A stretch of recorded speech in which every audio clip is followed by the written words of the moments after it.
Guess which high school activity has the second highest amount of injuries to football? Cheerleading. All right, just take a look at this camera shot to give you a perspective above my head, okay? You're looking down from about 20 feet high. Exactly. Now imagine your daughter, the cheerleader, getting flipped either from the floor up, okay, or coming down and having to land safely. Wow. That's just one of many dangerous stunts in the world of competitive cheerleading. So why are we talking about this today? Because 900 teams from across the country are in Atlanta for one of the largest competitions. Cheerleading coach Julie Antonio here from Buffalo, New York. Whoa, Buffalo! And from L.A., founder of the National Cheer Safety Foundation, Kimberly Archie. Julie, I'm going to start with you because you've got 3 daughters competing this weekend, right? You're also a coach. Tell me, knowing what you know about the risks and how dangerous, cheerleading is, why do you still believe in it?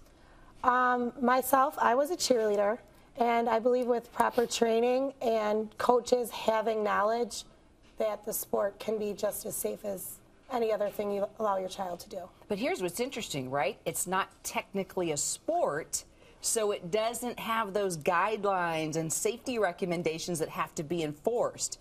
So knowing that, do you want it to become a sport, or how do you work around that to make sure your girls are safe and protected?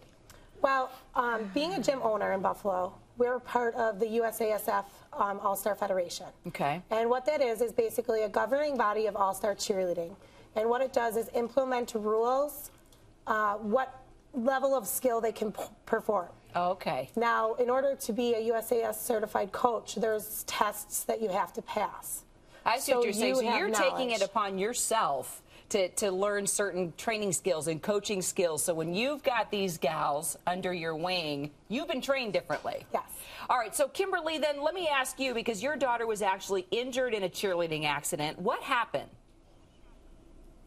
Well, my daughter was learning her back handspring at a gymnastics gym, and they allowed another athlete on the trampoline. So as she landed, she suffered a double compound fracture. So that meant her bones were literally sticking out of the skin, and they had no emergency plan in place.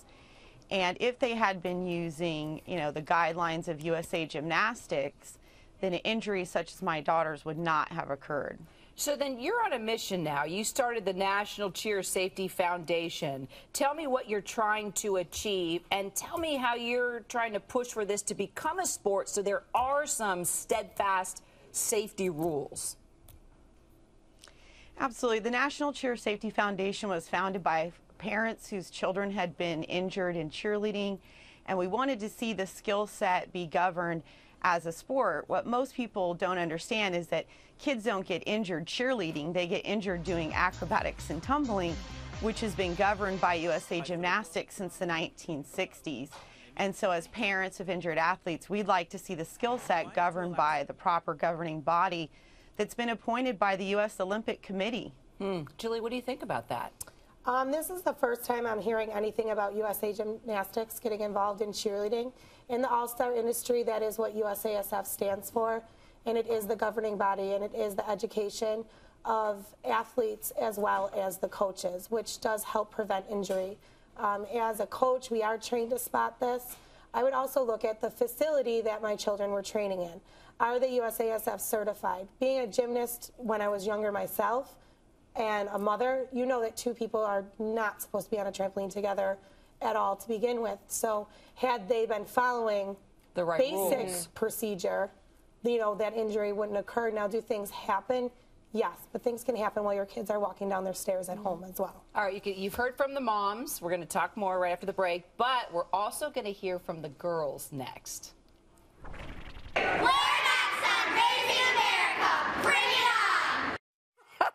About cheerleading safety and how many gals are involved in this, what they want to be a sport, by the way. So Buffalo NB All-Stars, end the show for us, guys. Take it away. Bring it on. I love it.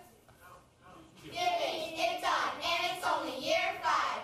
Lucky for you, you get to see it live.